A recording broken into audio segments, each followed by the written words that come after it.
Hello दोस्तों, कैसे हैं आप लोग। मैं उम्मीद करता हूं कि आप सभी अच्छे होंगे। दोस्तों, ये इंटरमीडिएट एग्जामिनेशन 2022 का इंटर का आर्ट्स का 1 फरवरी 2022 के सेकंड शिफ्ट का पेपर है, जिसको हम लोग सॉल्व करेंगे। और सबसे बड़ी बात दोस्तों कि ये जैसे आई वाला आई सेट कोड है, कोई कोई ए होता है, कोई बी होता है, सब अलग अलग होता है, तो प्रश्न सभी एक ही रहता है, बस प्रश्न संख्या इधर उधर आता है, तो उससे आपको गड़बड़ाना नहीं है, सब मिल जाएगा। तो शुरू करते हैं।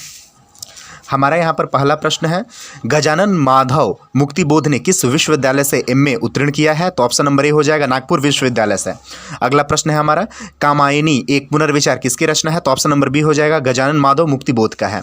प्रश्न संख्या 3, राष्ट्रीय त्योहार के दिन हर चरना क्या पहने हुए थे? तो ऑप्शन नंबर डी हो जाएगा फटा सूथरा पहने हुए थे।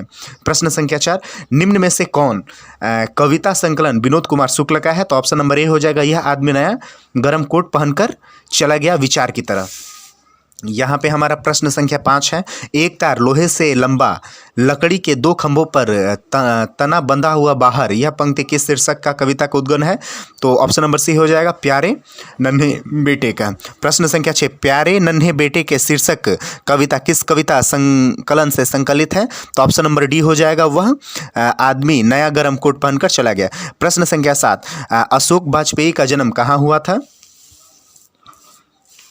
अशोक वाजपेयी का जन्म कहाँ हुआ था? तो ऑप्शन नंबर ए हो जाएगा 16 जनवरी 1941 को। प्रश्न संख्या 8, पेड़ पर कमरा अनुवाद किस भाषा में है? तो ऑप्शन नंबर बी हो जाएगा इतावली भाषा में है। प्रश्न संख्या 9, भगत सिंह का संपूर्ण परिवार क्या था? तो ऑप्शन नंबर सी हो जाएगा स्वतंत्रता सेनानी था।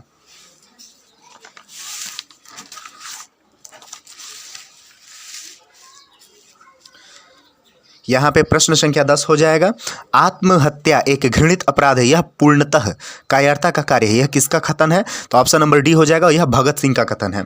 11 नंबर हमारा प्रश्न है, मिलनसार शब्द में कौन सा प्रत्यय है? तो ऑप्शन नंबर डी हो जाएगा, इसमें सार प्रत्यय है।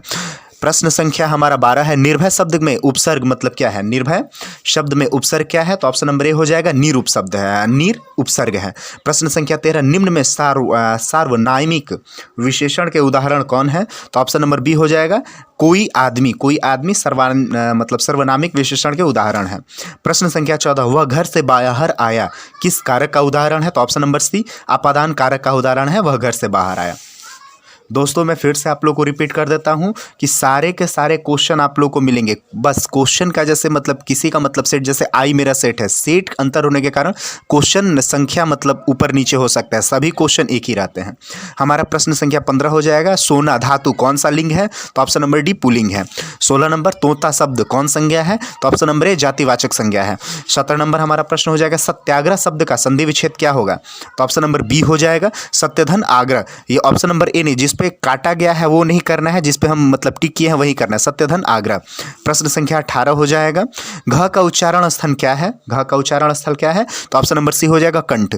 प्रश्न संख्या यहाँ पे 19 हमारा हो जाएगा, महोत्सव शब्द का संधि विच्छेद क्या होगा? तो ऑप्शन नंबर डी महाधन उत्सव। ये बी नहीं होगा, महाधन जो काटा गया है वो नहीं होगा, जो सही में टिक किया गया वही होगा, महाधन उत्सव हो जाएगा।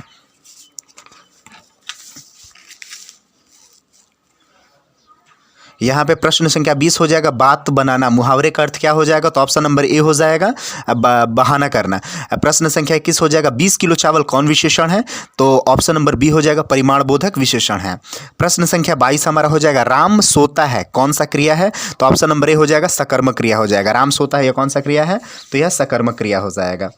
प्रश्न संख्या 23, लड़के ने पुस्तक पढ़ी है, यह किस काल का उदाहरण है? तो ऑप्शन नंबर ए हो जाएगा वर्तमान काल का उदाहरण है। प्रश्न संख्या 24, निम्न में से अव्यय कौन सा है? तो ऑप्शन नंबर बी हो जाएगा बल्कि। बल्कि जो है निम्न में से अव्यय है। प्रश्न संख्या 25, उपस्थिति शब्द में उपसर्ग कौन सा है? तो ऑप्शन नंबर सी हो जाएगा उप उपसर्ग है। प्रश्न संख्या 26, शक्ति शब्द में कौन सा प्रत्यय है? तो ऑप्शन नंबर डी हो जाएगा ती प्रत्यय है। प्रश्न संख्या 27, अजय शब्द का मतलब जैसे अजय शब्द का विशेषण क्या होगा? तो ऑप्शन नंबर ए हो जाएगा अजीत। अजीत जो होगा अजय शब्द का विशेषण होगा। प्रश्न संख्या 28, दो पदों का योग किस में होता है? तो ऑप्शन नंबर बी हो जाएगा समास में। समास में दो पदों का योग होता है। ऑप्शन दो पदों का योग किस में होता है? तो समास में। प्रश्न संख्या 29, विद्यासागर कौन शब्द समास है? तो ऑप्शन नंबर सी हो जाएगा तत्पुरुष समास है। प्रश्न संख्या 30, अग्नि का तद्भव रूप क्या होता है? तो ऑप्शन नंबर डी हो जाएगा आग। आग जो होता है वो अग्नि का तद्भव रूप होता है।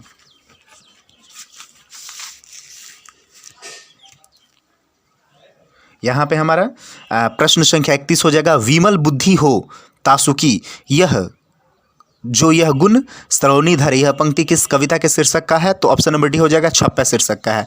प्रश्न संख्या 32, शिवराज भूषण में कितने अलंकारों को निरूपण हुआ है? तो ऑप्शन नंबर ए हो जाएगा 105। 33, चिंतामणि त्रिपाठी और मिताली राजभूषण कौन थे? तो ऑप्शन नंबर बी हो जाएगा ये भाई के रूप में थे।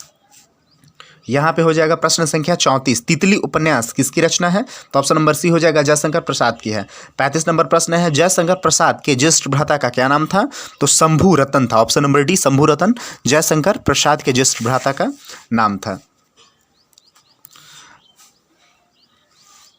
प्रश्न संख्या 36, सुभद्रा कुमारी चौहान और महादेवी वर्मा किस स्कूल में एक साथ पढ़ती थी? तो option number A Crosthwaite girls school Allahabad में।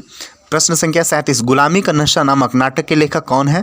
तो ऑप्शन नंबर बी हो जाएगा ठाकुर लक्ष्मण सिंह है। प्रश्न संख्या 38, छोड़ काम दौड़ कर आई माँ कहकर जिस समय पुकारा किस कविता की पंक्ति है? तो ऑप्शन नंबर सी हो जाएगा पुत्र वियोग की पंक्ति है। प्रश्न संख्या 39, शमशेर बहादुर सिंह की रचना निम्न में से कौन सी है? तो ऑप्शन नंबर बी हो जाएगा लोग भूल गए हैं। प्रश्न संख्या 40, गजानन माधव मुक्तिबोध का जन्म कहाँ पर हुआ था? तो ऑप्शन नंबर बी हो जाएगा 1917 में हुआ था।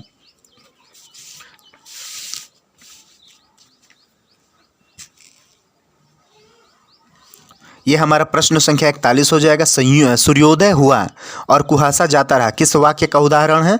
तो ऑप्शन नंबर ए हो जाएगा संयुक्त वाक्य उदाहरण है, क्योंकि बीच में और लगा है। प्रश्न संख्या 42, निम्न में कौन शुद्ध वाक्य है? तो ऑप्शन नंबर ए हो जाएगा थोड़ी देर बाद वे वापस लौट आए। प्रश्न संख्या 43, महादेव शब्द का पर्यायवाची क्या है? तो ऑप्शन नंबर डी हो जाएगा शंकर। शंकर जो है महादेव शब्द का पर्यायवाची है, हाँ शंकर जो है महादेव शब्द का पर्यायवाची है। प्रश्न संख्या 44, दूषित शब्द का विलोम क्या है? तो ऑप्शन नंबर ए स्वच्छ है दूषित शब्द का विलोम। प्रश्न संख्या 45, जो नया आया हुआ है के मतलब के शब्द के लिए है? तो आंसर हो जाएगा बी नवागंतुक। नवागंतुक के लिए मतलब जो नया नया शब्द आया है उसके लिए है, ऑप्शन नंबर बी हो जाएगा। प्रश्न संख्या 46 हमारा हो जाएगा, घर पर न घाट का मुहावरे का अर्थ क्या हो जाएगा? तो ऑप्शन नंबर सी हो जाएगा कहीं का नहीं। प्रश्न संख्या 47 हो जाएगा हमारा, हलवाई शब्द का स्त्रीलिंग क्या हो जाएगा? तो ऑप्शन नंबर बी हलुआइन हो जाएगा। प्रश्न संख्या 48 हो जाएगा, हम ऐसे क्यों नहीं कर सकते कौन सर्वनाम है? तो ऑप्शन नंबर ए हो जाएगा प्रश्नवाचक सर्वनाम है। 49 नंबर हमारा प्रश्न हो जाएगा, काम में लगा हुआ आदमी कौन उपबंध है? तो ऑप्शन नंबर सी हो जाएगा क्रिया उपबंध है। और यहाँ पे 50 नंबर प्रश्न हो जाएगा, यथासंभव शब्द कौन समास है? तो अव्ययी भाव, यानी ऑप्शन नंबर सी अव्ययी भाव समास है यथासंभव शब्द। दोस्तों ये 50 क्वेश्चन पूरा हो गया। एक रिक्वेस्ट है कि आप लोग प्लीज़ लाइक सब्सक्राइब और ये वीडियो शेयर करिएगा, ताकि अपने दोस्तों को भी पता चल सके, आपके दोस्तों को भी कि उन्होंने कितने क्वेश्चन सही किए हैं, कितने क्वेश्चन गलत किए हैं। और मैट्रिक हो या इंटर हो, सभी का पेपर इस पे आपको मिल जाएगा, तो प्लीज़ लाइक सब्सक्राइब करिएगा। प्रश्न संख्या 51, सच्चिदानंद हीरानंद वात्स्यायन अज्ञेय का जन्म कब हुआ था? तो ऑप्शन नंबर बी हो जाएगा 7 मार्च 1911 को हुआ था। प्रश्न संख्या 52, जायसी ने अपने आँख की तुलना किससे की थी? तो ऑप्शन नंबर सी हो जाएगा दर्पण से की थी। 53 नंबर प्रश्न हो जाएगा, निम्न में से कौन कृति जायसी की नहीं है? तो ऑप्शन नंबर डी हो जाएगा भक्तमाल। भक्तमाल की कृति जायसी की नहीं है। प्रश्न संख्या 54 हो जाएगा, राधा रस केली की रचना किसने की है? तो ऑप्शन नंबर ए सूरदास ने की है। प्रश्न संख्या 55 हो जाएगा, किसकी रचना श्रीमद् भागवत की पद्धति पर द्वादश स्कंदों में हुई है? तो ऑप्शन नंबर बी हो जाएगा सूरसागर की हुई है। प्रश्न संख्या 56, तुलसीदास के दीक्षा गुरु कौन थे? तो ऑप्शन नंबर सी हो जाएगा नरहरिदास। नरहरिदास जो थे वो तुलसीदास के दीक्षा गुरु थे। प्रश्न संख्या 56 का। प्रश्न संख्या 57, निम्न में से कौन सी रचना तुलसीदास की है? तो ऑप्शन नंबर डी हो जाएगा दोहा वाली।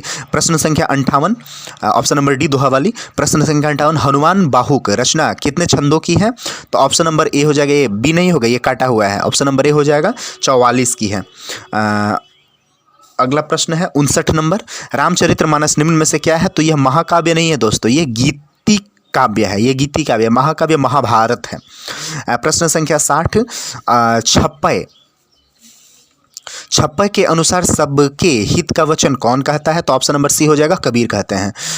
61 नंबर प्रश्न हो जाएगा, बालकृष्ण भट्ट के पिता पेशे से क्या थे? तो ऑप्शन नंबर बी हो जाएगा वह व्यापारी थे। प्रश्न संख्या 62 हो जाएगा, उसने कहा था कहानी शीर्षक किसके मतलब लेखक हैं? तो ऑप्शन नंबर सी हो जाएगा चंद्रधर शर्मा गुलेरी, मतलब इस कहानी के शीर्षक है, उसने कहा था।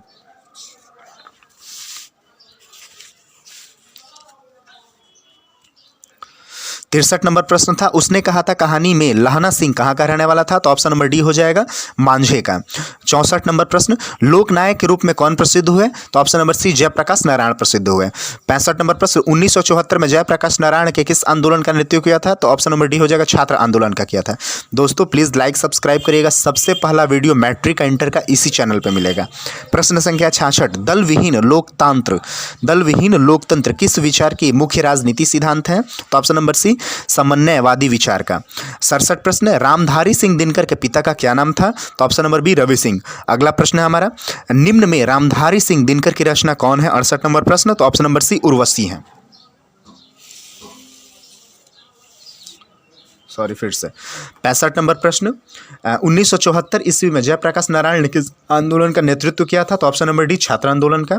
अगला प्रश्न, दल विहीन लोकतंत्र किस विचार का मुख्य राजनीतिक सिद्धांत है? तो ऑप्शन नंबर सी समन्वयवादी विचार का। 67 प्रश्न, रामधारी सिंह दिनकर के पिता का क्या नाम था? तो option number B Ravi Singh था। प्रश्न संख्या 68, निम्न में से रामधारी सिंह दिनकर की रचना कौन सी है? तो उर्वशी है।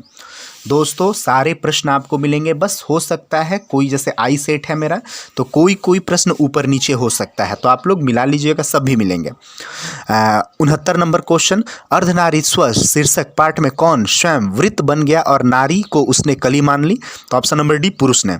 प्रश्न संख्या 70, नारी तो हम हूँ करी तब ना किया विचार, जब जानी तब परिहन नारी महाविकार, यह पंक्ति किस पाठ की है? तो ऑप्शन नंबर ए अर्धनारीश्वर पाठ की है। प्रश्न संख्या 71, जगदीश चंद्र माथुर ने किस विश्वविद्यालय में एमए उत्तीर्ण किया था? तो ऑप्शन नंबर ए इलाहाबाद विश्वविद्यालय से किया था। प्रश्न संख्या 72, ओ मेरे सपने शीर्षक एकांकी किनकी रचना है? तो ऑप्शन नंबर बी जगदीश चंद्र माथुर की है। प्रश्न संख्या 73, ओ सदा नीरा शीर्षक पाठ के अनुसार सुल्तान के घोड़े से उतरकर किस पर आघात किया था? तो ऑप्शन नंबर सी विशाल वीटप के तट पर किया था। प्रश्न संख्या 74, दक्षिण बिहार के गया जिले में किस जाति के लोगों का चंपारण में नील खेती के लिए लाया गया है? तो ऑप्शन नंबर डी मुइया जो है लाया गया है। प्लीज़ लाइक सब्सक्राइब करिएगा दोस्तों। अगला प्रश्न है, राजकुमारी शुक्ल की मृत्यु कब हुई थी? तो ऑप्शन नंबर है 1930 के आसपास हुई थी। 76 नंबर प्रश्न, मोहन राकेश का जन्म कहाँ पर हुआ था? तो ऑप्शन नंबर बी जंडीवाली गली अमृतसर में हुआ था। 77 प्रश्न, सिपाही की माँ शीर्षक पाठ में कुंती कौन थी? तो विष्णु की पड़ोसन थी। ऑप्शन नंबर सी हो जाएगा। 78 नंबर हमारा प्रश्न हो जाएगा, नामवर सिंह के पीएचडी का विषय क्या था? तो option number D Prithviraj Raso की भाषा थी। 79 नंबर प्रश्न, वाद विवाद संवाद क्या है? तो ऑप्शन नंबर ए आलोचनात्मक निबंधों की पुस्तक है। प्रश्न संख्या 80, आचार्य रामचंद्र शुक्ल को सूरसागर परिसीमति लगा क्योंकि वह प्रश्न ऑप्शन नंबर ए प्रबंध काव्य थे। मतलब 81 नंबर प्रश्न, विंध्याचल शब्द क्या है? तो ऑप्शन नंबर बी हो जाएगा दोस्तों व्यक्तिवाचक संज्ञा है। 82 नंबर हमारा प्रश्न हो जाएगा, मुह शब्द लिंग है? तो ऑप्शन नंबर सी हो जाएगा पुलिंग है। सत्या शब्द मतलब किसका है? तो ऑप्शन नंबर ए हो जाएगा तत्सम का है। अगला प्रश्न 84 नंबर, चंचल शब्द का स्त्रीलिंग रूप क्या है? तो ऑप्शन नंबर बी हो जाएगा चंचला, ए नहीं होगा अब भी होगा चंचला। 85 नंबर प्रश्न हमारा हो जाएगा, निम्न में से संबोधन कारक के विभक्ति चिन्ह कौन सी है? तो ऑप्शन नंबर सी हो जाएगा अरे। अरे जो है वो संबोधन कारक का विभक्ति चिन्ह है।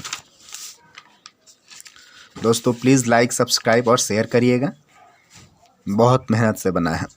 86 नंबर प्रश्न हमारा हो जाएगा, शीला ने सावित्री को जी भर कोसा किस कारक का उदाहरण है? तो ऑप्शन नंबर डी हो जाएगा कर्म कारक का उदाहरण है।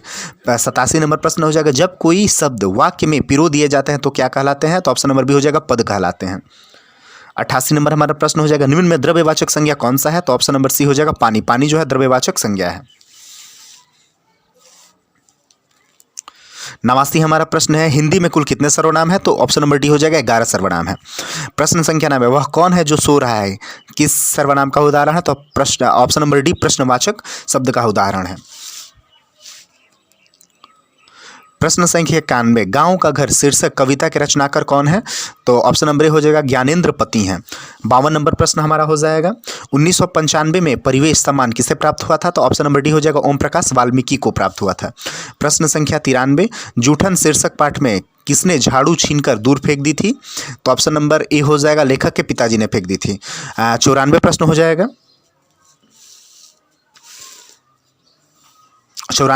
जाएगा 1870 से 90 के बीच गाई डी मोपसा की कविता की कितनी पुस्तकें प्रकाशित हुई? तो ऑप्शन नंबर बी हो जाएगा एक प्रकाशित हुई थी। 95 नंबर प्रश्न, रस्सी का टुकड़ा शीर्षक पाठ के अनुसार काले चमड़े का बटुआ में क्या होता है? तो ऑप्शन नंबर डी हो जाएगा 500 फ्रैंक और व्यापार के संबंधी कागजात होते हैं। सॉरी दोस्तों, ऑप्शन नंबर डी हो जाएगा 500 फ्रैंक और व्यापार से संबंधी कागजात होते हैं। यहाँ पे हमारा 96 नंबर प्रश्न है, कारमेन पहले कितने बच्चों को खो चुकी थी? तो ऑप्शन नंबर ए हो जाएगा 2 बच्चों को खो चुकी थी। 97 नंबर हमारा प्रश्न है, ज का उच्चारण स्थान क्या है? तो ऑप्शन नंबर बी हो जाएगा तालु है। 98 नंबर प्रश्न हमारा हो जाएगा कवर्ग चवर्ग टवर्ग तवर्ग पवर्ग किस व्यंजन वर्ण के अंतर्गत आते हैं? तो ऑप्शन नंबर सी हो जाएगा स्पर्श व्यंजन वर्ण के अंतर्गत आते हैं। 99 नंबर हमारा प्रश्न हो जाएगा निरोग शब्द का संधि विच्छेद क्या होगा? तो ऑप्शन नंबर डी हो जाएगा निधन रोग हो जाएगा। प्रश्न संख्या 100, निम्न में शुद्ध शब्द कौन सा है? तो ये हो जाएगा बी तत्व। दोस्तों ये हमारे और बाकी सब यहाँ पे प्रश्न है, जैसे आप लोग देख सकते हैं। अब इसका मतलब क्वेश्चन देख सकते हैं आप लोग, जैसे ये मतलब विषयनिष्ठ प्रश्न है। निम्नलिखित में से किसी एक पर निबंध लिखना है, तो पर्यावरण है, आत्मनिर्भर है, जिस पे भी आप लोग लिखना चाहें। और ये दूसरा प्रश्न है, मतलब ये दोस्तों इंटरमीडिएट आईए आर्ट्स का हिंदी का 1 फरवरी 2022 का सेकंड शिफ्ट का पेपर था। तो उम्मीद है कि वीडियो पसंद आया होगा, तो प्लीज़ लाइक करिएगा, सब्सक्राइब करिएगा तथा कमेंट करिएगा। और दोस्तों ऐसे ही वीडियो के लिए आप लोग प्लीज़ सब्सक्राइब करिएगा। धन्यवाद।